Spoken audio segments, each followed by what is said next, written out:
നമസ്കാരം. നെയ്മറുടെ കരച്ചിൽ എന്തെന്നല്ലാടോ ഈ ലോകകപ്പിൽ കാണേണ്ടത്. ഫുട്ബോളിനെ പറ്റി പൊതുവെ പറയാറുണ്ട് ഇത് ജയിച്ചവരുടെ മാത്രം കളിയല്ല എന്ന്. എന്നാൽ നെയ്മറിനെ സംബന്ധിച്ച് തോറ്റവരുടെ കളിയും അല്ല. ഈ ലോകകപ്പ് അവസാനത്തെ ലോകകപ്പാകുന്ന ഒരുപാട് ലെജൻഡുകളുണ്ട്. ബ്രസീലിനെ സംബന്ധിച്ച് അവരുടെ കളിയിലേക്ക് നമ്മൾ അടുപ്പിച്ച് നിർത്തുന്നത് നെയ്മർ കൂടിയാണ്. സ്ഥിരം പരിക്കാരൻ എന്ന സ്വന്തം പ്രസിഡന്റിൻ്റെ പോലും പരിഹാസത്തിനിടയിലും കിട്ടിയ സമയം അയാളുടെ മികവ് പ്രകടിപ്പിക്കാറുണ്ട്. ഇന്നും അതുകൊണ്ട് നോർവേയോട് 2-1 തോറ്റു പുറത്താവുമ്പോൾ ഗ്രൗണ്ടിൽ നെയ്മർ ചെലവഴിച്ച ചുരുങ്ങിയ സമയമാണെങ്കിലും ആ സമയത്തിനിടയിൽ ലോകകപ്പിൽ കുറഞ്ഞ സമയം ചെലവഴിച്ച വലിയ ലെജൻഡ് എന്ന നിലയിൽ നോക്കുകയാണെങ്കിൽ ഇന്നത്തെ അദ്ദേഹത്തിൻ്റെ ഇടപെടൽ റിസൾട്ട് ഉണ്ടാക്കിയെന്ന് തന്നെ പറയാം. പക്ഷേ ആത്യന്തികമായി ടീം തോറ്റിട്ട് പ്രീ ക്വാർട്ടറിൽ നിന്ന് പുറത്താവുന്ന അവസ്ഥയാണ്. നോർവേയുമായി 2-1 തോറ്റു മടങ്ങുമ്പോൾ നെയ്മറുടെ പട്ടികയിൽ ഈ ലോകകപ്പിലെ ആദ്യത്തെയും അവസാനത്തെയും ഗോൾ ഉണ്ടായിരുന്നു എന്നുള്ളതാണ് ആകെ ഒരു ആശ്വാസം. ഇഞ്ചുറി ടൈമിൽ കിട്ടിയ പെനാൽറ്റി ഒരു ഗംഭീര ഗോളാക്കി നെയ്മർ. അങ്ങനെ നെയ്മർക്കും സംഘത്തിനും ഇനിയൊരു അതിജീവനമില്ല എന്ന് പ്രഖ്യാപിച്ച് തൊട്ടടുത്ത നിമിഷം അവസാനത്തെ വിസിൽ മുഴങ്ങി. അതോടെ പ്രീ ക്വാർട്ടറിൽ ഇത്തവണത്തെ അവരുടെ തേരോട്ടം അവസാനിച്ചു, കളി അവസാനിച്ചു. ചിലപ്പെങ്കിലും 2 ഗോളടിച്ചിട്ട് നോർവേ തങ്ങളുടെ ചാമ്പ്യൻഷിപ്പിലേക്കുള്ള പ്രയാണം തുടരും എന്ന് പ്രഖ്യാപിക്കുകയും ചെയ്തു. എർലിംഗ് ഹാലണ്ടിൻ്റെ കീഴിൽ ആരെയും വെല്ലാൻ കെൽപ്പുള്ളവരാണ് എന്ന് പ്രഖ്യാപിച്ചുകൊണ്ടാണ് ജയത്തിലേക്ക് എത്തിയ കളി ബ്രസീലിനെതിരെ അവർ പുറത്തെടുത്തത്. എന്തൊക്കെയാണ് ഗ്രൗണ്ടിൽ നടന്നതെന്ന് നമുക്ക് നോക്കാം. ഒരർത്ഥത്തിൽ ഒരു പ്രീ ക്വാർട്ടർ നിലവാരത്തിലേക്ക് ഉയർന്ന കളിയൊന്നും ആയിരുന്നില്ല ആദ്യഘട്ടത്തിൽ. ബ്രസീൽ ഒരു ഘട്ടത്തിലും പ്രീ ക്വാർട്ടർ നിലവാരത്തിലേക്ക് എത്തിയതേയില്ല. ഒന്നാമത് ബ്രസീലിൻ്റെ കളിക്കാരും നോർവേയുടെ കളിക്കാരും രണ്ടിടത്ത് നിൽക്കുമ്പം തന്നെ ശാരീരികമായിട്ട് തന്നെ ഭയങ്കര എടുപ്പാണല്ലോ. പക്ഷേ അതിനൊക്കെ മറികടന്ന പ്രതിഭകളാണ് ഫുട്ബോളിൽ കപ്പടിക്കുക എന്നുള്ളൊരു ചരിത്രം നമ്മുടെ മുമ്പിലുണ്ട്. പക്ഷേ ഇവിടെ എർലിംഗ് ഹാലണ്ട് അടക്കമുള്ള ആളുകളുടെ വരവ് തന്നെ നമുക്ക് കാണുമ്പോൾ അറിയാം അമ്മാതിരി വരവാണ്. ഈ മറ്റിടത്തോ നെയ്മറിനെ പോലെയുള്ള കുറേ ആളുകളാണല്ലോ ഉള്ളത്. നെയ്മർ പിന്നീടാണ് വന്നതെങ്കിലും പതുങ്ങി നിന്ന് ഇടിച്ചു കയറുക എന്നുള്ള മട്ടിലാണ് നോർവേ കളത്തിൽ നിറഞ്ഞാടിയത്. തുടക്കത്തിലെ ജയിക്കാൻ വന്നവരാണ് ഞങ്ങൾ എന്ന മട്ടിലൊരു കളി, അതാണ് അവർ പുറത്തെടുത്തത്. ആദ്യ മിനിറ്റുകളിൽ തന്നെ കിട്ടിയ നേരത്തൊക്കെ ബ്രസീൽ ബോക്സിലേക്ക് നോർവേ ഇങ്ങനെ ആർത്തിരമ്പിയെത്തി.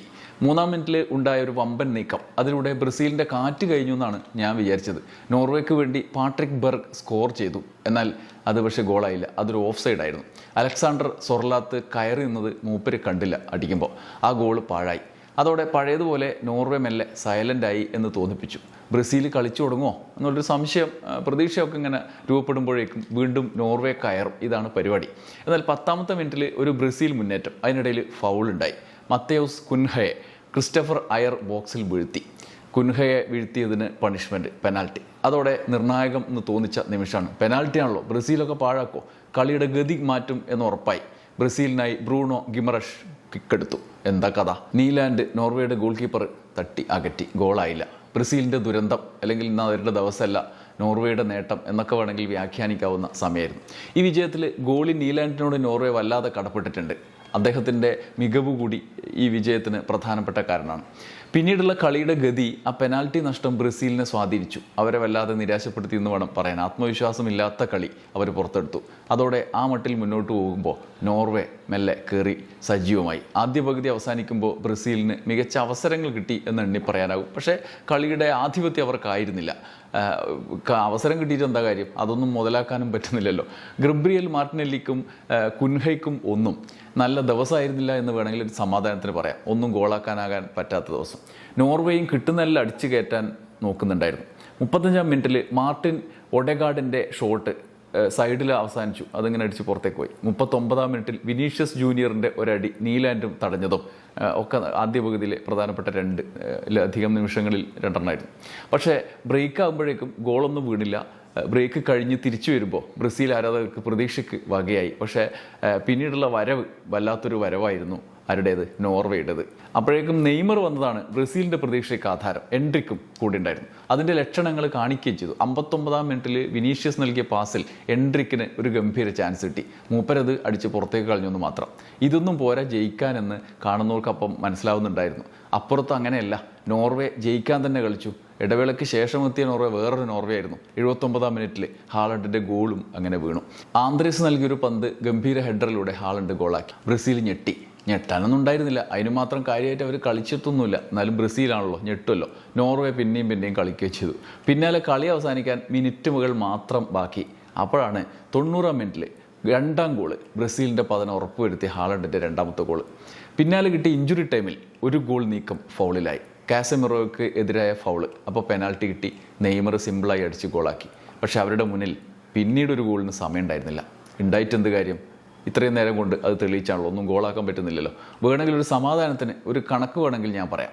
ആദ്യം കിട്ടിയ പെനാൽറ്റി എടുക്കാൻ നെയ്മർ ഉണ്ടായിരുന്നെങ്കിൽ, നേരത്തെ തന്നെ നെയ്മർ വന്നിരുന്നെങ്കിൽ, അതിനിടയിൽ കിട്ടിയ അവസരങ്ങളിലൊക്കെ അവിടെ നെയ്മർ ഉണ്ടായിരുന്നെങ്കിൽ എന്നൊക്കെ ആലോചിക്കാം. അപ്പോൾ പിന്നെ ഒരു ഗോളെങ്കിലും വീടാനെ. അപ്പോൾ ഗോള് 2-2 ആയനല്ലോ. അപ്പോൾ എക്സ്ട്രാ ടൈമിൽ പോവും, പിന്നെയും നെയ്മർ ഉണ്ടെങ്കിൽ പിന്നെയും ഗോൾ അടിക്കാം, അങ്ങനെ ജയിക്കാം എന്ന് പറഞ്ഞു. വെറുതെ ഒരു കണക്ക് ഞാൻ സമാധാനത്തിന് ഇപ്പോൾ പറഞ്ഞാണ്.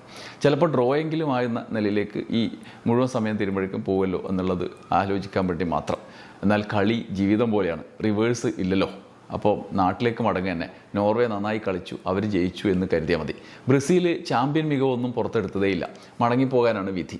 അങ്ങനെ 2-1 നോർവേ പ്രീ ക്വാർട്ടറിലെത്തി. 1998 ലോകകപ്പിൽ നോർവേയോട് 2-1 തോറ്റു പുറത്തായ ബ്രസീലിൻ്റെ ആ ചരിത്രം കളിക്ക് മുന്നേ പലരും പലയിടത്തും പറയുന്നുണ്ടായിരുന്നു.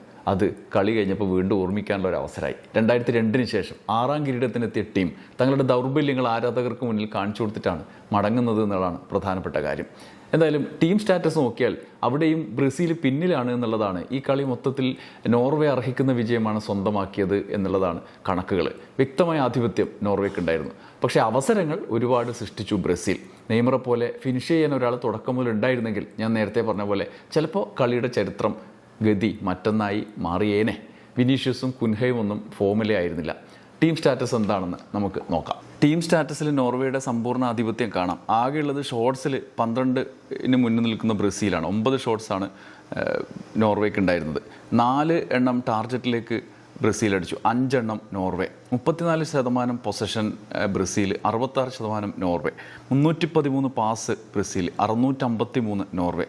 88% അക്യുറസി പാസ് ബ്രസീലിനാണ്, 91% നോർവേ. 7 ഫൗൾസ് ബ്രസീലിൻ്റേതാണ്, 4 എണ്ണം മാത്രമാണ് നോർവേക്കുള്ളത്. അതേസമയം യെല്ലോ കാർഡ്സ് 1 ബ്രസീലിന്, ഓഫ് സൈഡ് 1-1, കോർണറും 5-5 എന്ന തുല്യ നിലയിലാണ്. ആകപ്പാടെ നോക്കുമ്പം കളിയുടെ മികവിൻ്റെ സമഗ്രാധിപത്യം നോർവേക്കാണ് എന്ന് ഉറപ്പിക്കാൻ പറ്റും. ഇത്തവണത്തെ പരാജയം ദൂരവ്യാപക പ്രത്യാഘാതം ബ്രസീൽ ടീമിലുണ്ടാക്കും. ചരിത്രത്തിൽ ആദ്യമായി വിദേശ കോച്ചിനെ വെച്ച് കപ്പടിക്കാനുള്ള തന്ത്രമാണ് അവർ പയറ്റിയത്. വിഖ്യാതരായ കളിക്കാരും കോച്ചുകളും ബ്രസീലിൽ ഉണ്ടെന്നിരിക്കുകയാണ് ആ പാരമ്പര്യം മാറ്റിപ്പിടിച്ച് 2025 ആഞ്ചലോട്ടിയെ ഇറ്റലിയിൽ നിന്ന് ഇറക്കുമതി ചെയ്തത്. 1925 ഉറുഗ്വേക്കാരനായ റമോൻ പ്ലാറ്ററോ താൽക്കാലികമായിട്ട് ടീമിനെ പരിശീലിപ്പിച്ച ഒരു ചരിത്രമുണ്ട്. പക്ഷേ ആഞ്ചലോട്ടിയാണ് ആദ്യത്തെ സ്ഥിരം വിദേശ കോച്ച്. എന്നാൽ നോർവേയോട് തോറ്റു പുറത്തായതോടെ ആ പദ്ധതി പാളി. ഹാലണ്ടിൻ്റെ ആക്രമണം മുന്നിൽ കണ്ടാണ് കളി ആസൂത്രണം ചെയ്തത് എങ്കിലും ഹാലണ്ട് 2 അവസരങ്ങളും ഗോളാക്കി മാറ്റി എങ്കിലും ബ്രസീലിന് മികച്ച അവസരങ്ങൾ ലഭിച്ചു എങ്കിലും അവയൊന്നും ഫലപ്രദമായില്ല, റിസൾട്ട് അനുകൂലമായില്ല. മറ്റേ വശത്തോ നോർവേയുടെ കോച്ച് സോൾബാക്കൻ നടത്തിയ 2ാം പകുതിയിലെ മാറ്റം മത്സരത്തിൻ്റെ ഗതി നിർണായകമാക്കി. അങ്ങനെ 2ാം പകുതി തിരിച്ചു വന്ന നോർവേ മറ്റൊരു നോർവേ ആയിരുന്നു. പകരക്കാരായി ഇറങ്ങിയ താരങ്ങളുടെ സഹായത്തോടെ ഹാലണ്ടിൻ്റെ 2 ഗോളുകൾ പിറന്നു എന്നത് ആസൂത്രണത്തിൻ്റെ മികവാണ്. അപ്പുറത്തും പകരക്കാർ വന്നു, നെയ്മറും എൻട്രിക്കും ഒക്കെ വന്നു. പക്ഷേ അവിടെയും അതിൻ്റെ റിസൾട്ട് ഉണ്ടാക്കാൻ അവർക്ക് കഴിഞ്ഞില്ല എന്നുള്ളതാണ് ഒരു കാര്യം. കുറഞ്ഞ സമയത്ത് ഉള്ള കളിക്കാരെ വെച്ച് ടീമിനെ സെറ്റാക്കി പ്രീ ക്വാർട്ടർ വരെ എത്തിച്ചു എന്ന് ആഞ്ചലോട്ടിക്ക് അവകാശപ്പെടാവുന്നതാണ്. അതിനപ്പുറത്ത് കോച്ചിൻ്റെ ഭാവി എന്താകുമെന്ന് ഇനി അങ്ങോട്ട് കണ്ടെന്നെ അറിയണം. എന്തായാലും ബ്രസീലിൻ്റെ ഇത്തവണത്തെ ലോകകപ്പ് അവസാനിക്കുന്നത് നെയ്മറെ പോലൊരു ബ്രസീൽ ലെജൻഡിൻ്റെ മടക്കത്തോടെയാണ്. കിരീടമില്ലാത്ത ലോകകപ്പിൽ നിന്നുള്ള മടക്കം. നെയ്മറിൻ്റെ കരച്ചിലിന് പിന്നാലെ ഇനി ആരൊക്കെ കരയും? അവസാനം എല്ലാവർക്കും ചിരിക്കാനാവുന്ന കളിയല്ലല്ലോ. നെയ്മറിന് പക്ഷേ എന്തായാലും വലിയ നഷ്ടമാണ്. അപ്പോഴും ഒരു ഗോളെങ്കിലും നേടി 0-മായി പോകേണ്ടി വന്നില്ല എന്ന് ആശ്വസിക്കാനുള്ള വക ഇന്നത്തെ കളി നൽകി. അത്രയല്ലേ കളിക്കാൻ പറ്റുള്ളൂ. ഉള്ള സമയത്ത് ഗോളടിച്ചു എന്ന് ആരാധകർക്കെങ്കിലും പറയാം, ആശ്വസിക്കാം. ഇനിയൊരു ബാല്യം തിരിച്ച് ലോകകപ്പിലേക്ക് വരാൻ നെയ്മറിന് ഉണ്ടാവില്ല എന്നാണ് വിലയിരുത്തലുകൾ. പക്ഷെ മറ്റൊരു ലെജൻഡിൻ്റെ നേട്ടത്തോടെയാണ് ഈ കളി അവസാനിച്ചത്. അത് ഹാലണ്ടിൻ്റേതാണ്. ഗോൾ നേട്ടത്തിൽ ഗോൾഡൻ ബൂട്ടിനായുള്ള മത്സരത്തിൽ മെസ്സിക്കും എംബാപ്പയ്ക്കുമൊപ്പം 7 ഗോളോടെ തുല്യനിലയിൽ ഹാലണ്ടും എത്തി. ഇറാഖിനെതിരെ 2, സെനഗലിനെതിരെ 2, ഐവറി കോസ്റ്റിനെതിരെ 1, ബ്രസീലിനെതിരെ 2, ഇങ്ങനെ ഹാട്രിക് ഇല്ലെങ്കിലും ചറവറാന്ന് ഗോളടിച്ച് 7 എണ്ണം ആക്കിയിട്ടുണ്ട്.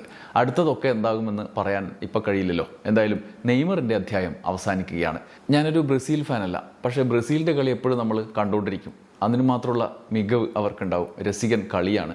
പക്ഷേ ബ്രസീലിലേക്ക് അടുപ്പിക്കുന്ന ഒരു കാരണം എപ്പോഴും ഉണ്ടാവാറുണ്ടോ? ആരെങ്കിലും ഒരാൾ അവിടെ പ്രധാനപ്പെട്ട ഒരാളുണ്ടാവും. ഇത്തവണ കുറച്ച് കാലങ്ങളായിട്ടത് നെയ്മറാണ്. അതെന്നെപ്പോലെ പല ആളുകൾക്കും അങ്ങനെയൊക്കെ തന്നെയായിരിക്കും. ആ നെയ്മറിൻ്റെ ഒരു അധ്യായമാണ് അവസാനിക്കുന്നത്. ബ്രസീലിനെയും ഏതൊക്കെ മട്ടിൽ ഉയർക്കുമെന്ന് നമുക്ക് പ്രവചിക്കാൻ കഴിയില്ല. മറ്റേത് ടീമിനെ കുറിച്ച് പ്രവചിച്ചാലും ബ്രസീലിൻ്റെ കാര്യം ഒരു മട്ടിലും പറയാൻ പറ്റില്ല. കാരണം ബ്രസീൽ അടിമുടി ഫുട്ബോളാണ്. എന്തായാലും കാനറികളുടെ കരച്ചിൽ എന്നൊക്കെ പത്രങ്ങൾക്ക് ടൈറ്റിൽ ഇടാൻ വേണ്ടി വകുപ്പായി. ബ്രസീലിന് നോ വേ, ഇത് റൺവേ അല്ല നോർവേ ആണ്, ഇത് വൺ വേ കളിയാണ്, പെരുവഴിയിൽ ബ്രസീൽ എന്നൊക്കെ പറഞ്ഞിട്ട് ഒരുപാട് ടൈറ്റിൽ ഇടാനുള്ള വകുപ്പുണ്ട്. അതിലും വലുതിടാൻ മനോരമയൊക്കെ റെഡിയാക്കി വെച്ചിട്ടുണ്ട്. അതെല്ലാം നാളത്തെ പത്രം വന്നാലേ പറയാൻ പറ്റുള്ളൂ. പക്ഷേ അതുകൊണ്ടൊക്കെ എന്ത് കാര്യം? പോയപ്പോൾ ആർക്ക് പോയി? ബ്രസീലിന് പോയി, നെയ്മറിന് പോയി, ആരാധകർക്ക് പോയി. അടുത്ത കളിയിൽ ആരെന്നും എന്തെന്നും ആർക്കറിയാം. നന്ദി, നമസ്കാരം.